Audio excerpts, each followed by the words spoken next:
Les découvertes des archéologues depuis la fin du XIXe siècle les ont amenés à classifier les fossiles au sein de genres et d'espèces, en fonction de leurs caractéristiques physiques, des périodes et des lieux de leur découverte. De nombreux fossiles aux caractéristiques proches de l'homme moderne ont été découverts et classés, pour constituer un vaste arbre généalogique de l'humanité, dont l'histoire remonte à 2,4 millions d'années. Cette classification évolue constamment au gré des nouvelles découvertes des archéologues. Différentes espèces ont été identifiées dans le monde mais leurs traces se perdent, on dit qu'elles ont disparu. Ainsi l'homme appartient à la famille des hominidés. Celle-ci comporte deux sous-familles, les ponginés, ou orang-outans, et les hominiers. Ceux-ci comprennent trois genres, les gorilles, les pans et les homos.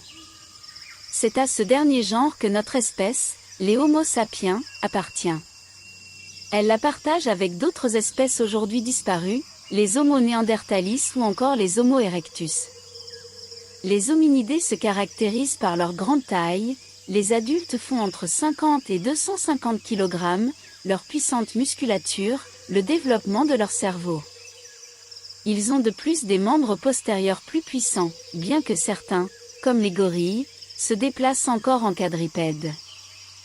Les hominiers sont principalement caractérisés par la bipédie, se déplacent sur leurs deux membres postérieurs. Enfin le genre Homo se distingue par des membres postérieurs plus longs que les membres antérieurs ainsi que par un gros orteil parallèle aux autres orteils.